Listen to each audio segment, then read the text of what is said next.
Muy buen día, amada iglesia. Vamos a poner de pie, si son tan amables. Vamos a trabajar un poco ahí en Lucas capítulo 14. El Evangelio de San Lucas. Aunque no es correcto decir San, ¿verdad? No sé por qué viene esa costumbre de decir San Lucas, pero bien sabemos de dónde viene, pero el Evangelio de Lucas, capítulo 14, versículos 25 en adelante. ¿Lo tenemos?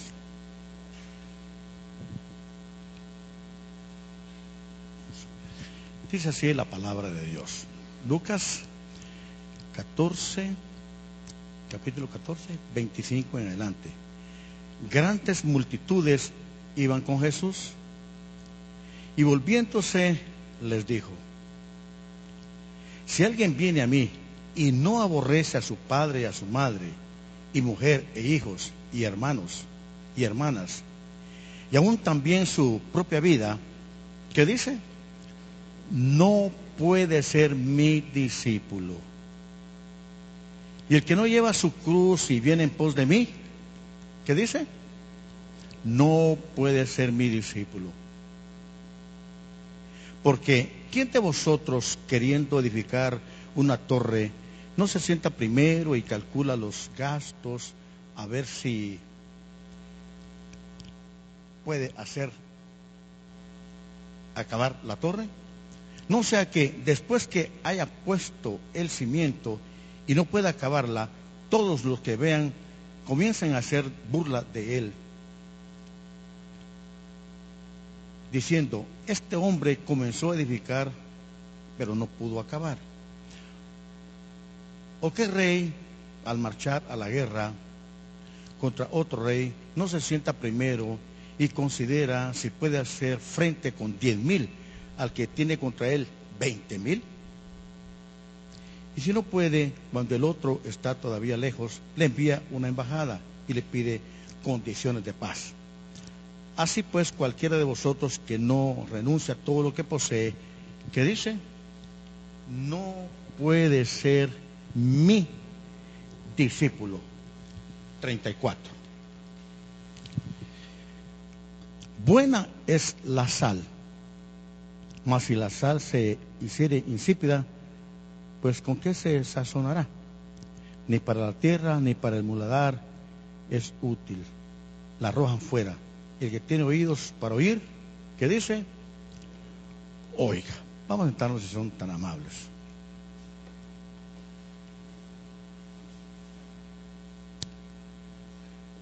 Una misión evangélica hizo una encuesta. Voy a ver el nombre porque es muy importante aquí en Guatemala. Y los datos pues no fueron oficiales, sino se dio en una reunión de esta misión evangélica en Guatemala. Y dice que el grado de error para toda la iglesia evangélica en Guatemala es bastante pequeña. Toda encuesta tiene su grado de error. Lo que quiero decir es que esta encuesta representa la masa evangélica de Guatemala. El error es muy, muy pequeño. Dice así: el 25% de los miembros asiste ocasionalmente a la iglesia. Un domingo sí, un domingo no. O al haber 15 años, una boda o algún divorcio. Ocasionalmente. El 60% no está comprometido con el servicio en algo en la iglesia. El 60%. El 25% no ora regularmente. O sea, no tiene una vida devocional con la oración. El 80%, note, nunca ha recibido una clase formal para capacitarse en Biblia. Mucho menos para un discipulado, para discipular. El 35% no lee la Biblia en su casa. Solamente que gracias a Dios que se lee en la iglesia, ¿verdad? Ya leí la Biblia, dice, ¿verdad? Pero no lo lee en su casa. El 40% no diezma. el 80% no invitan amigos para que asistan a la iglesia. Note, el 70% nunca ha dado una ofrenda para misiones. El 70%. El 90% nunca ha ganado un alma para Cristo. El 90%. Y de cada 3 miembros de esta iglesia de la misión, 1 está caído. No está perseverando. La pregunta es, ¿dónde está la falla?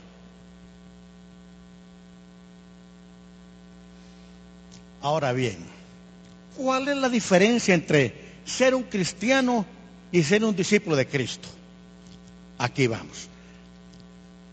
El cristiano asiste a una iglesia. El discípulo entiende que él es la iglesia. El creyente busca que le animen. El discípulo busca a quién animar. El cristiano reclama que le visiten. El discípulo busca a quién visitar. El cristiano le gusta recibir, le gusta que le den. Al discípulo le gusta dar. Al creyente le encanta que le sirvan. Al discípulo le encanta servir. El creyente lee la palabra de Dios. El discípulo enseña la palabra de Dios. El creyente busca que oren por él. El discípulo busca por quién orar. Para el creyente, Jesús es su Salvador. Para el discípulo, Jesús es su Salvador y su Señor. El creyente se junta con creyentes. El discípulo hace a otros discípulos. El creyente se junta con creyentes. El discípulo hace a otros discípulos. O sea, si yo soy discípulo, me reproduzco en un discípulo, en otro discípulo. Note esto. Enseñamos lo que sabemos, pero nos reproducimos según lo que somos. Si soy discípulo, me reproduzco en otro discípulo. El creyente tiene como meta llegar al cielo. El discípulo tiene como meta llevar a otros al cielo. El creyente se entrega en parte, el discípulo se entrega totalmente para Dios. Todo discípulo es un creyente. Sin embargo, no todo creyente es un discípulo. La pregunta de hoy es, ¿qué somos? ¿Qué es usted? ¿Es un creyente o es un discípulo? Interesante, ¿no? ¿Es usted un creyente o es usted un discípulo? Hoy vamos a tratar de ubicarnos en esta mañana. Lucas 14:25. Note cómo empieza el versículo 25. Grandes multitudes iban con él, con Jesús.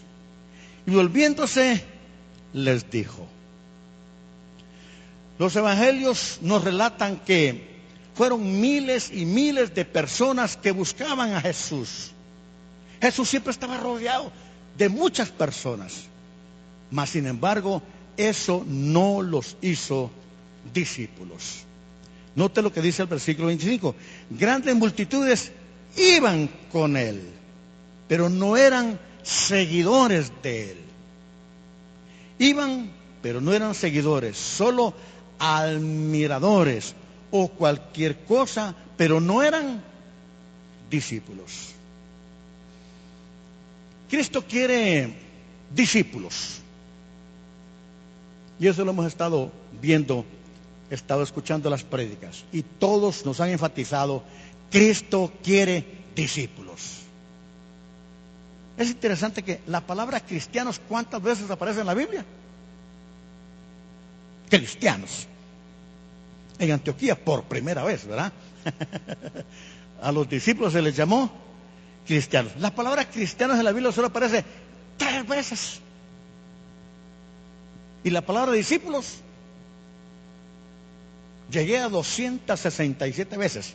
Pero si alguien me hace un recuento, me corrige. 267 veces aparece la palabra discípulos. Y la palabra cristianos 3 veces. O sea, ¿qué es lo que Dios quiere de nosotros? Interesante, ¿no? Él quiere que seamos discípulos. Discípulos. Me están mandando a México a abrir una obra allá en México. Gracias a Dios ya Dios nos dio un pastor allá. Se llama Rafael. Y me hace una pregunta, lo contento que estábamos, porque el domingo habíamos 16, 15 de la iglesia y un extranjero. Y me dijo, pastor, me dijo, qué bonito que habíamos 15 en la iglesia, ¿verdad? ¡Hala! Y qué emoción. Es que, hermanos, en México cuesta abrir obra, ¿verdad? El pastorazo Howard también está abriendo obras por allá. Es muy difícil abrir obra en México, muy difícil. Pero me dice la congregación, pastor, queremos que usted nos dé, para estar en el centro de la voluntad de Dios, me dijo, ¿qué es lo que Dios quiere de nosotros? Yo le dije, Dios quiere que ustedes sean discípulos. ¿Qué quiere Dios que seamos? Discípulos. Cuando somos discípulos, somos seguidores de Jesús y somos seguidores de Dios. Es interesante eso, ¿no? Entonces, Cristo quiere discípulos. Hay 2 escuelas que tienen que ver mucho para ver si un billete es verdadero o un billete es falso. Especialmente los dólares. Este es un quetzal. Es un quetzal, un billete de 10. Bueno. Hay 2 escuelas. Me llamó la atención eso. La escuela canadiense dice, no necesitamos conocer los dólares falsos. Solamente enseñamos a nuestros alumnos, a los que trabajan en la policía, etcétera, solamente a detectar los dólares, los buenos. Bueno, esa es una escuela la canadiense. Especialmente la policía montada he visto que hacen esos entrenamientos. Pero hay otra escuela, la norteamericana, ¿verdad? Y ellos dicen, nosotros enseñamos a detectar los dólares falsos, ¿verdad? Entonces, falso. Entonces, si este es falso, entonces es suficiente, ¿verdad? O sea, hay 2 maneras de ver los dólares. Los de Canadá dicen, nosotros solamente trabajamos con dólares buenos. Este es bueno, pues este es falso, este es bueno. Y los norteamericanos, los falsos. Nos quedan los buenos. Pues no sé por cuál se queda usted, ¿verdad? Yo me quedo con los dólares. Ahora bien, eso es lo que Jesucristo está haciendo aquí precisamente. Nos quiere decir a nosotros de una manera negativa. Es decir, así lo vemos nosotros. En el contexto de la cultura semita, eso no se ve así. Más bien es un énfasis. Note, Cristo quiere hacernos ver que Él quiere que seamos discípulos.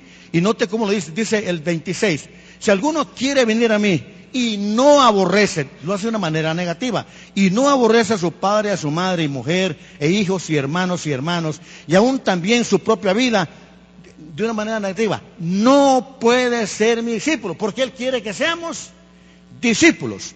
Vea el 27. Y el que no lleva su cruz, porque Él quiere que llevemos la cruz, y el que no lleva su cruz y viene por de mí, no puede ser mi discípulo, porque Cristo quiere que seamos discípulos. Nota el 31. ¿O qué pues, o qué rey al marchar a la guerra contra otro rey no se sienta primero y considera si puede hacer frente con 10,000 al que viene contra él contra 20,000? Pero nota el 33. Así pues, cualquiera de vosotros que no renuncia a todo lo que posee, ¿qué dice? No puede ser mi discípulo. de una manera negativa, porque Cristo quiere que entendamos que Él quiere que seamos discípulos. Es lo primero que vemos acá. Cristo quiere que seamos discípulos. Y 3 veces dice, yo quiero que sean discípulos.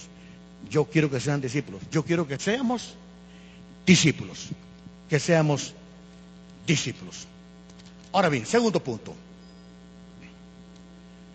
En general, este pasaje, primero tenemos las exigencias para ser un discípulo. Y luego tenemos nosotros más que todo una descripción. Lucas describe cómo es la vida de un discípulo. Si ustedes quieren, 2 puntos centrales. Ahora bien, vamos a ver ahora la seriedad de la decisión de ser discípulo. La seriedad para ser un discípulo. Note el 33, el versículo 33, la seriedad. Así pues, cualquiera de vosotros que no renuncia a todo lo que posee, ¿qué dice? No puede ser mi discípulo. Renunciar, ¿a qué? ¿A qué? ¿A qué dice? A todo. Es interesante que hay un comentarista que dice que esa palabra renunciar solamente se puede entender, dice, en el contexto de una figura de un soldado que va a la guerra. Porque la palabra renunciar tiene muchas connotaciones. La palabra renunciar quiere decir poner aparte, decir adiós, separarse de, quiere decir abandonar, despedir. Entonces dice este comentarista que esa palabra renunciar, en este contexto de Lucas, él tiene en mente a un soldado que está en la guerra. Pregunto, un soldado que está en la guerra, ¿de qué está pendiente? De nada. Tiene que renunciar a todo, porque está pendiente más de la guerra. Ese es un discípulo de Cristo. Renuncia a todo, deja todo y se centra en ser un discípulo. Es interesante eso, ¿no? Entonces, la exigencia para ser un discípulo está cardíaco. Ahora bien, entonces renunciar es decir adiós, poner aparte, separarse, abandonar, despedir. Esa es una de las exigencias. Renunciar a todo. Segunda exigencia. Y la exigencia es parte de la seriedad en las exigencias para ser un discípulo. Primero, renunciar a todo. 2, renunciar a todo lo que todo mundo ama. ¿Qué les dije? Renunciar a todo lo que todo el mundo ama. Me gusta eso. Ve el 26. Y si alguno viene a mí y no aborrece a su padre, ¡ja! ¿Cuántos quieren a su papá? A la mamá, como me dijo alguien en la iglesia, pastor, que me toquen todo, menos a mi madrecita, me dijo, van a ver quién soy yo. Cardíaca la cosa. Y si alguno viene a mí y no aborrece a su padre, a su madre, a su esposa, a sus hijos, a sus hermanos, a sus hermanas, y aún también su propia vida, no puede ser mi discípulo. Renunciar a lo que todos aman, aborrecer lo que todos aman, lo que todos quieren tener, aborrecer. Aborrecer lo externo y lo interno. Lo externo, todo el mundo que me rodea. Mi esposa, mis hijos, mamá, papá, familia, etcétera, etcétera.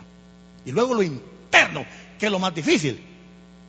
¿Cuál es la renuncia más difícil para uno? Es renunciar a nosotros mismos. Renunciar a nosotros mismos. Es bien interesante eso, ¿no? Entonces renunciar a lo externo, pero renunciar a lo interno. Ahora, esta palabra, yo sé que algunos se ponen mero nerviosos. Si alguno a mí no aborrece, hay traducciones que dicen que la mejor palabra es odiar. Imagínense, si solo aborrecer ya nos pone nerviosos. Imagínense la palabra aborrecer. Es interesante, ¿no? Ahora bien, vamos a Mateo 10:37. Gracias a Dios, hermanos, que la Escritura se interpreta a través de la Escritura. Si no estuviera Mateo 10:37, pues se puede estudiar ahí en el Antiguo Testamento también, porque hay unas figuras de cómo interpretar este pasaje. Mateo capítulo 10. Dice, Mateo 10:37. Lo tenemos porque esto es muy importante. Dice, lo que Lucas lo narra como Cristo lo dijo.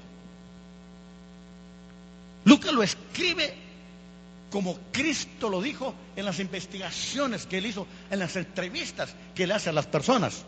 Ahora, Mateo lo escribe en lo que realmente quería comunicar Jesús. O sea, Mateo dice, Mateo 10:37. El que ama a padre o madre, ¿qué dice? Esa es la verdadera traducción.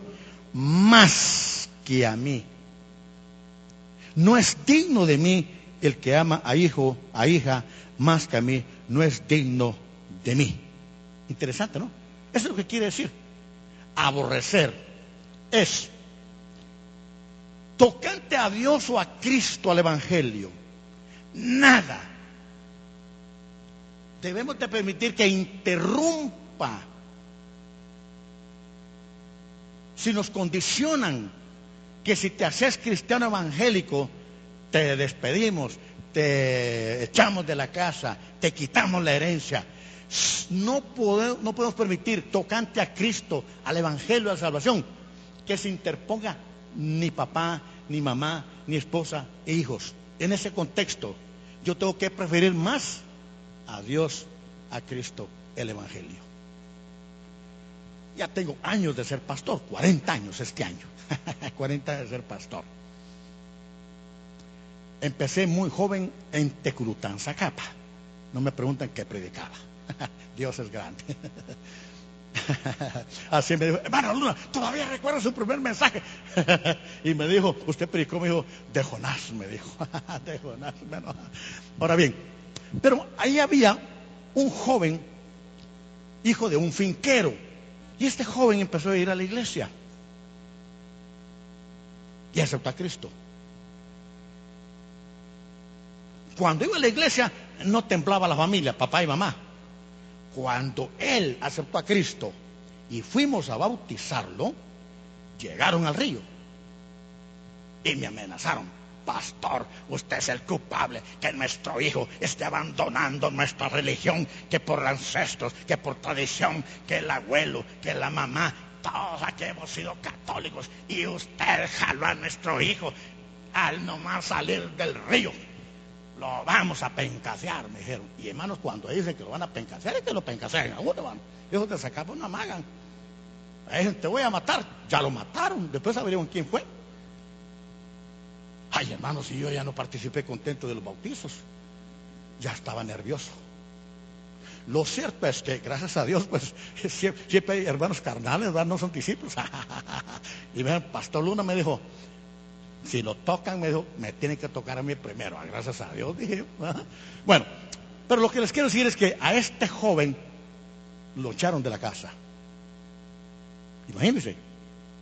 Y lo desheredaron, lo borraron. Y él me dijo, pastor Luna me dijo, me debes, tengo manos, me dijo, Dios me dará para comer. Pero yo a Cristo no lo dejo. Aunque mi papá y mi mamá se opongan, me dijo, yo soy de Cristo. Eso se refiere a eso, aborrecer, hacer un lado. No es despreciar, no es dejar de ayudar, no es dejar de servirlos, pero nada debe interponerse entre usted y Cristo. Nada. Nada.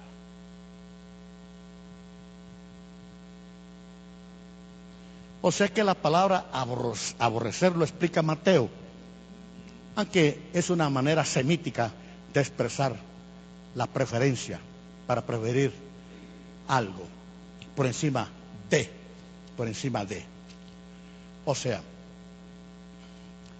si cualquiera, papá, mamá, esposa, hijos, etcétera, si ellos entran en conflicto con lo que Dios requiere de nosotros, todos los demás amores deben de estar subordinados al amor a Dios. Así como este joven superó esa prueba.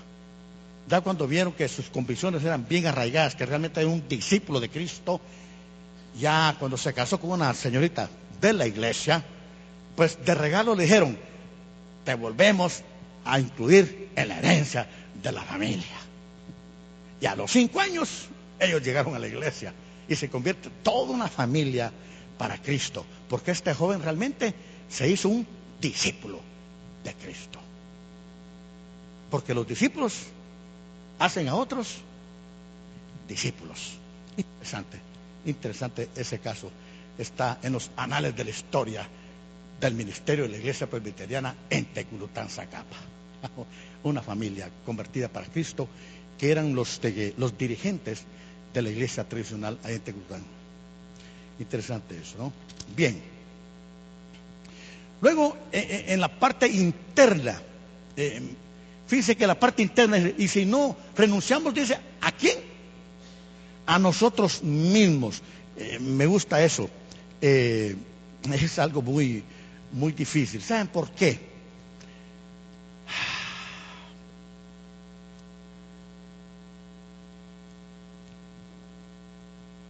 Vamos a Marcos 12:31. Voy a tratar de explicarles Marcos 12:31. Y no voy a necesitar convencerles mucho. Dice Marcos 12:31. Es interesante que la Biblia da por sentado que nosotros nos amamos. Nosotros sí nos amamos. Marcos 12:31. ¿Qué dice Marcos 12:31? Mire qué interesante es eso. ¿Qué dice Marcos capítulo 12, versículo 31? ¿Qué dice? El segundo mandamiento es semejante. Dice, amarás a tu prójimo, pero luego ¿qué dice? ¿Qué dice? Como a ti mismo, como a ti mismo. Pregunto, ¿cuál es la tendencia de usted cuando va a un almacén o antes de ir a la casa? Y se ve, ¿cuál es la tendencia cuando vemos un espejo? A ver. Yo le dije, me dijo una hermana, Pastor Luna, su camisa no está... Ahí yo inmediatamente ya nervioso, ¿va? Me fui al espejo y no estaba bien, hasta un asistente acá a que me arreglara, porque todo es que nos amamos mucho, ¿no es cierto?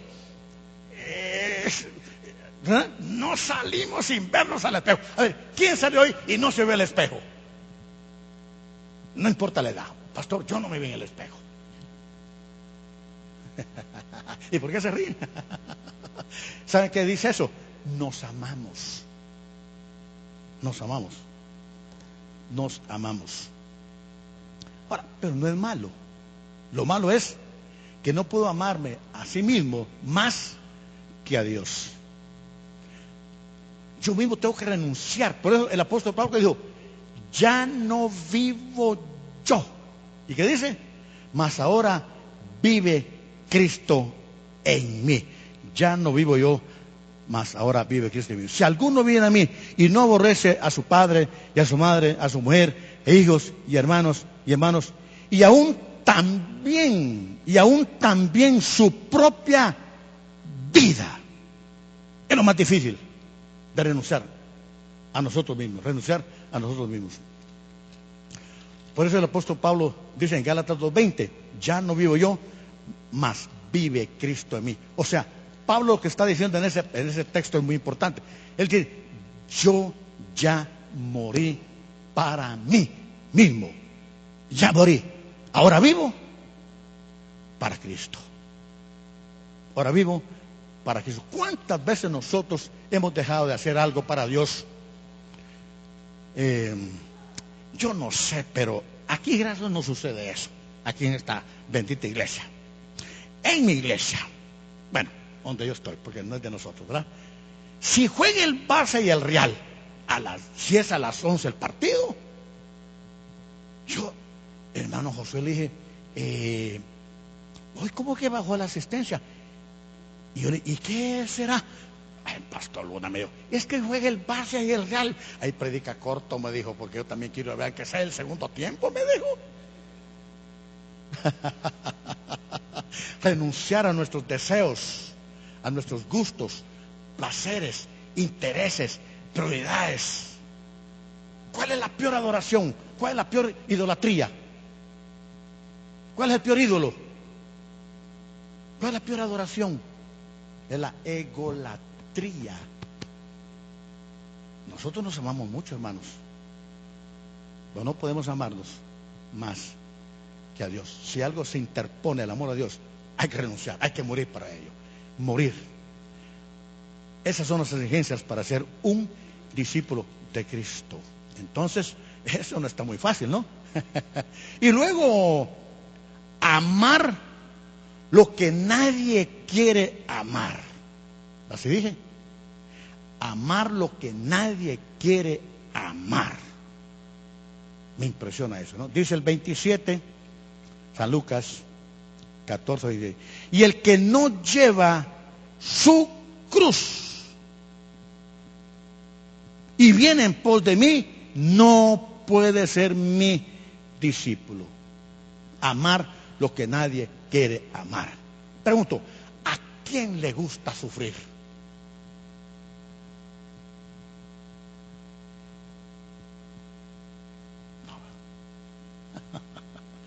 ¿Quién quiere sufrir? Es interesante de que la comunidad del Espíritu Santo, ahí por la Reforma, ¿se recuerdan? ¿Cuál es el éxito de esa comunidad? Porque no es iglesia, ¿verdad? Dice, pare de sufrir. ¿Cuál es el éxito de esa comunidad? Dice, pare de sufrir, ¿verdad? Y Cristo dijo, sígueme para sufrir. ¿Qué dijo Cristo? Esta comunidad dice, pare de sufrir. Cristo dice, ven a sufrir, llevar la cruz. Ahora, gracias a Dios que dice, llevar, ¿qué dice? Lea bien el 27, llevar, ¿qué dice? Y el que no lleva su cruz. La cruz de Cristo nadie la puede llevar, hermanos. Tampoco la cruz es tu esposa, ¿verdad? En mi iglesia, pero es una coincidencia. Hay una hermana, se llama Marillita, pues son del Quiché, buenos servidores. Pero la primera vez que no a la iglesia, Pastor Luna, le presento mi cruz, me dijo. Yo me desconcerté un poco. Le dije una broma de mal gusto.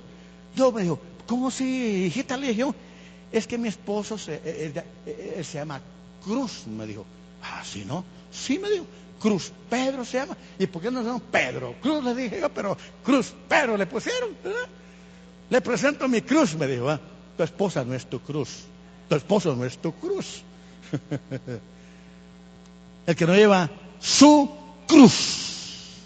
Los persas dicen que inventaron la cruz, pero los romanos la perfeccionaron y fueron quienes más la usaron. Y esa figura de la cruz era muy conocida en todo Israel y en Palestina. Pero su cruz aquí no es una figura, es algo literal. Sí hay que tomar cada uno de nosotros nuestra cruz. Hay una novela, ¿qué les dije? Una novela, y sí es una novela, ¿verdad? Muy interesante. A Navero le gusta mucho ciertas novelas a un cristiano. Y me llamó la atención de que hay una ahí, dice, en una ocasión, dice, llegó Pedro a visitar una iglesia. Vaya, si no es novela, ¿va? Llegó Pedro a visitar la iglesia y llegó, se le acerca un miembro y le dice, ay, Pedro, le dice, yo solamente quiero pedirte un favor. A ver, cuéntame, le dice, si yo puedo lo hacemos, ¿verdad? Yo solamente quiero que me cambie la cruz. ¿Cómo sí? Es que esta está muy pesada, me dijo, ya no aguanto, me dijo, ya no aguanto la cruz. Y Pedro le dijo, ah, pues está bien, le dijo. Entra allá, le dijo, aquella bodega grande, ahí pon tu cruz. Y le dijo Pedro, pero tienes que llevarte otra cruz, porque no puedes ser seguidor de Cristo sin llevar tu cruz. Pero ven mañana, le dijo Pedro sabiamente, ¿no? Y al día siguiente él empezó a buscar todas las cruces, ¿verdad?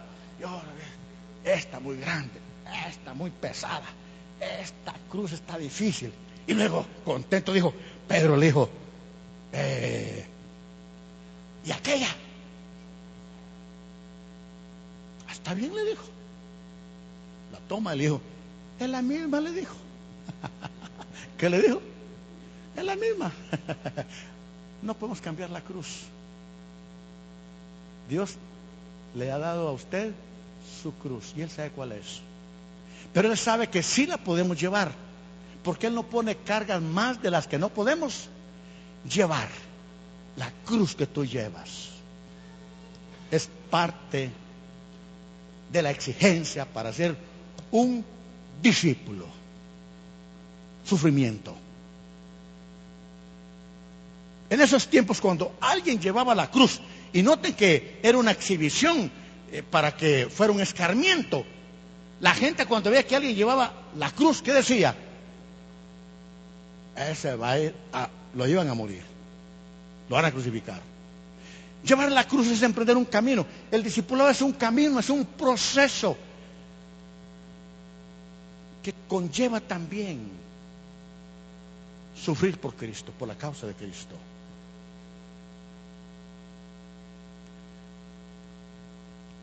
A mí me ha tocado ir a lugares donde fuimos a abrir obra al Petén. Esa es de la misión centroamericana. Yo fui secretario de actas de la misión centroamericana.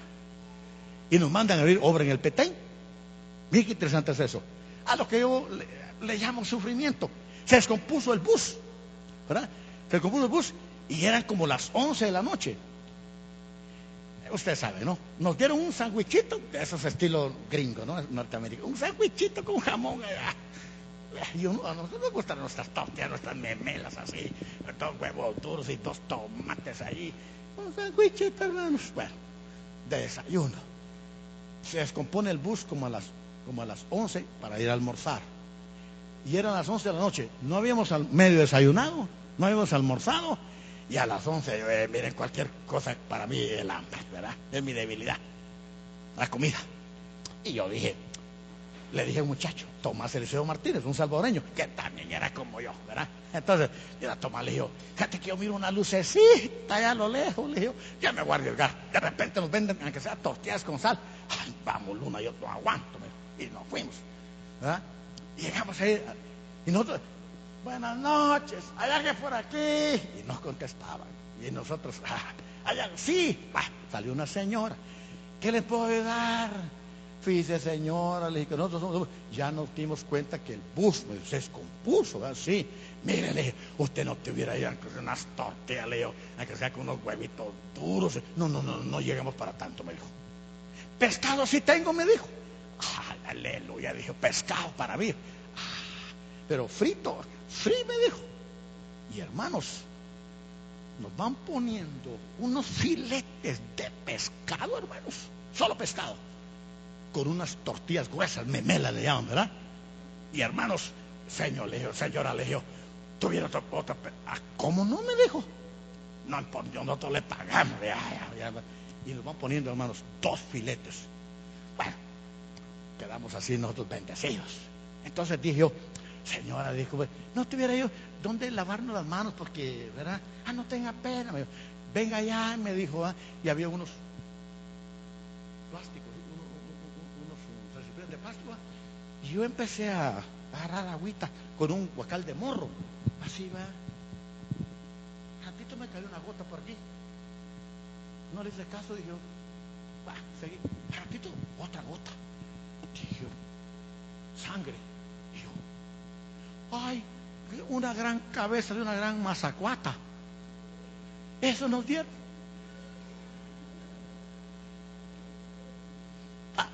A lo que le vamos nosotros a sufrir, ¿no? La cruz de Cristo. A eso le vamos a sufrir, ¿verdad?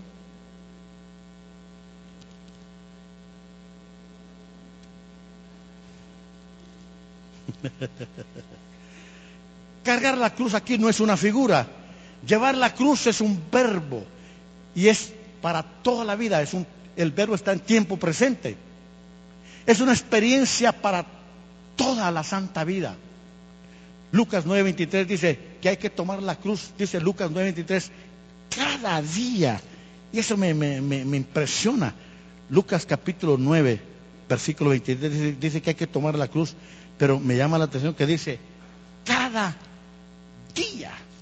Y eso me impresiona, ¿no? Lucas capítulo 9, versículo 23. Note lo que dice Lucas capítulo 9, versículo 23. Y decía a todos: si alguno quiere venir en pos de mí, niéguese a sí mismo, tome su cruz. ¿Qué dice?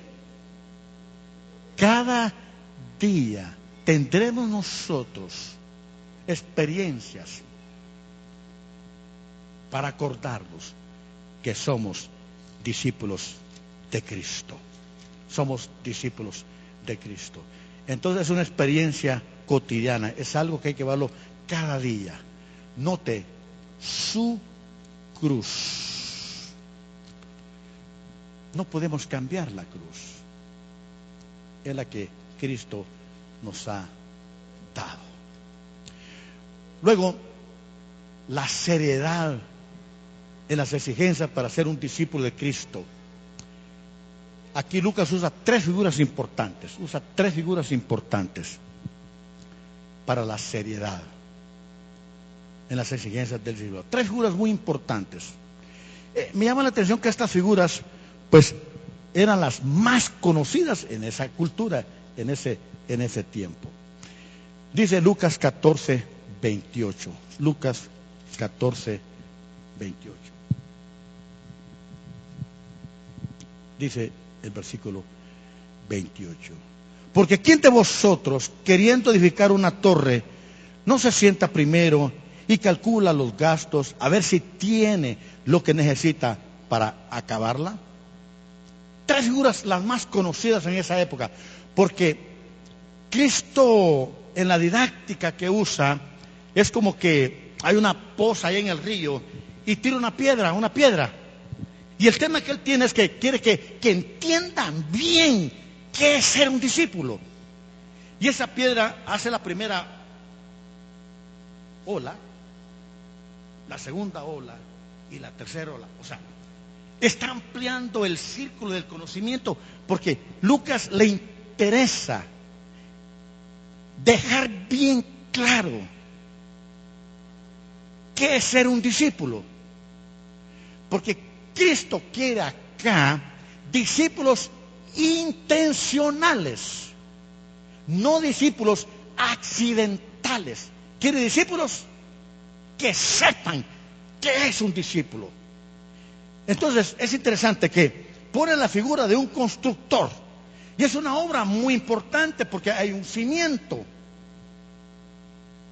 y dice que es una torre, es una construcción muy importante. Pone construir, todo mundo construye. Es una figura muy importante. Era lo que más se da en esa cultura, construir algo. Luego usa una segunda figura, y en ese contexto lo que más sabían, conocían ellos eran las guerras. Israel siempre ha estado en guerras. Por eso dice el versículo 31.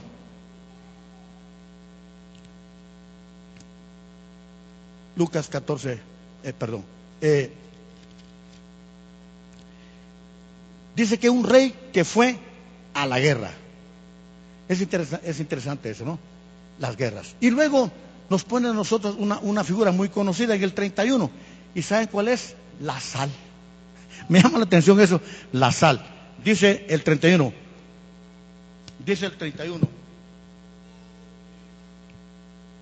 Luego viene el rey. ¿O qué rey al marchar a la guerra contra otro rey no se sienta primero y considera si puede hacer frente con 10,000 al que viene contra él con 20,000? Miren qué interesante eso. Luego el 34. Buena es la sal, mas si la sal se hiciera insípida, ¿con qué se sazonará? O sea, Lucas usa tres figuras muy conocidas. La figura de uno que va a construir una torre. Puede ser para la defensa de su comunidad, puede ser para la defensa de una finca, la defensa de personas que viven en una comunidad. No sabemos exactamente. Lo importante ahí es construir. Luego ir a la guerra. Y luego pone la figura de la sal. Ahora, ¿qué es lo que está buscando Jesús con estas tres figuras? Algo muy sencillo. Me llama la atención que dice las figuras. Dice el 28, porque ¿quién de vosotros queriendo edificar una torre, primero dice, no se sienta primero? Dice el 31, ¿o qué rey al marchar a la guerra contra otro rey no se sienta primero? Luego el 33, así pues cualquiera de vosotros que no renuncie a todo lo que posee, no puede ser mi discípulo. Luego dice, buena es la sal, mas si la sal se hiciere insípida, hace una pregunta, ¿con qué se sazonará? Ni para la tierra ni para el muladar es útil. La arrojan fuera. El que tiene oídos para oír, oiga. Y usa esa palabra, esa frase muy famosa, el que tiene oídos para oír, que oiga. Pero lo que está buscando Lucas acá con el constructor, con el rey que va a enfrentar a otro rey a la guerra, y con lo de la sal, simplemente Cristo lo que los está provocando, los está poniendo a pensar. Dice, sentarse es una palabra muy importante. Cuando alguien se sentaba era porque, cuando Cristo se sentaba era porque iba a decir algo muy importante. Cristo dice, para ser un discípulo, para mí es muy importante, dice, siéntense, piensen, razonen,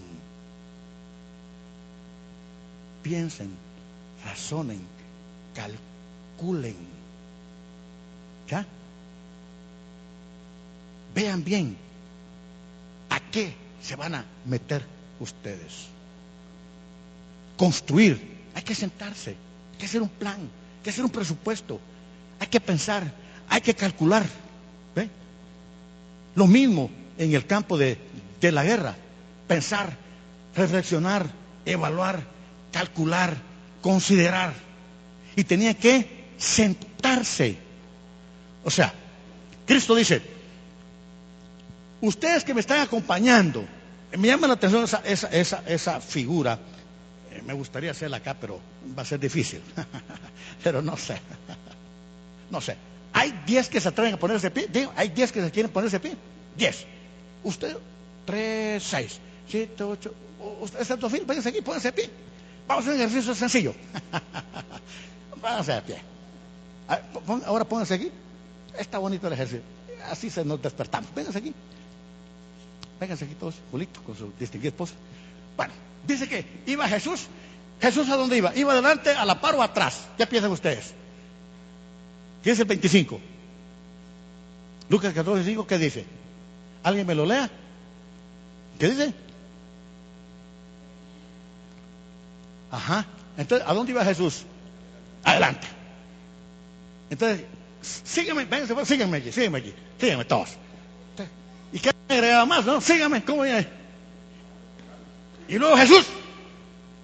El texto griego dice, y repentinamente, ¿Cristo qué hace? ¿Qué hace? ¿Qué dice el 25?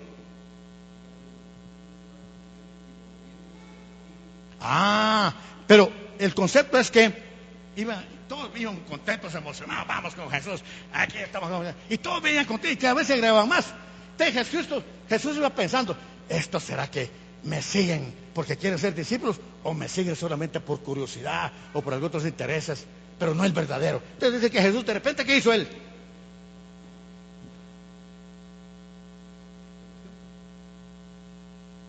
Dice, yo quiero seguidores, no espectadores.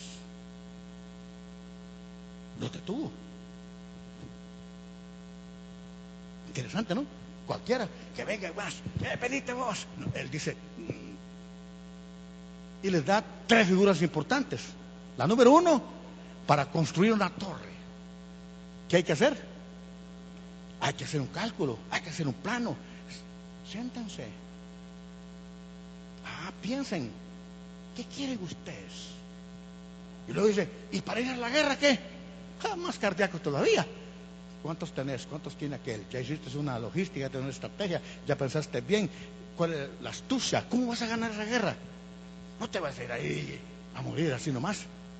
¿Verdad? Interesante, ¿no? Y luego lo de la sal. tres figuras importantes. Siéntense, amables. Gracias. Aquí está el regalo para ustedes después, ¿verdad? Aquí está el regalo para ustedes.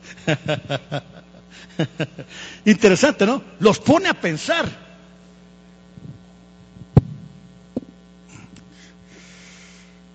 Nos pone a pensar. Interesante, ¿no? Ustedes dicen, la primera figura, construir. ¿Qué se requiere para construir? Calcular, pensar, evaluar, revisar, cuantificar, capital. Se necesitan muchos recursos. Pero lo central de esto, porque aquí podemos sacar otras conclusiones, pero yo voy a lo esencial nada más.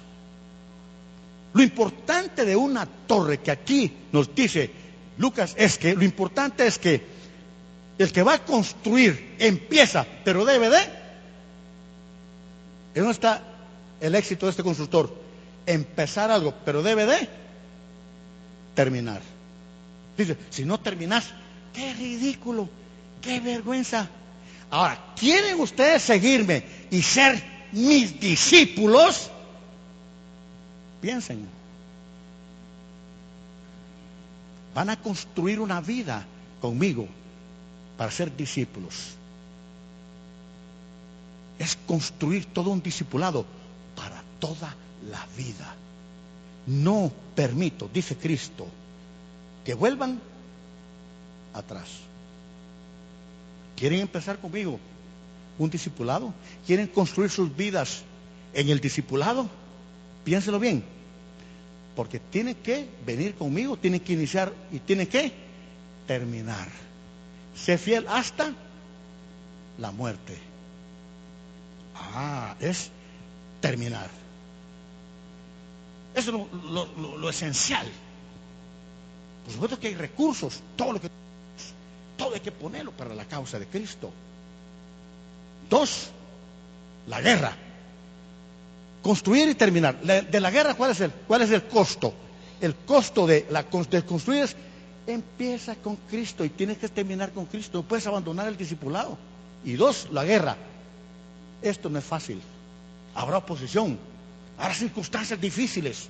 Es una guerra, hay mucha oposición. Es más fuerte el enemigo, es más la oposición. Son 20,000 y tú 10,000.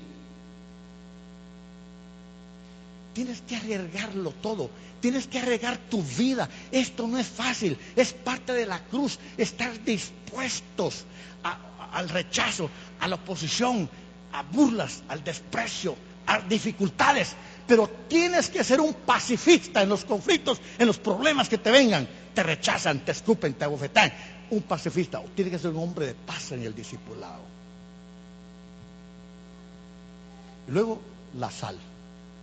¿Cuál es el mérito de la sal?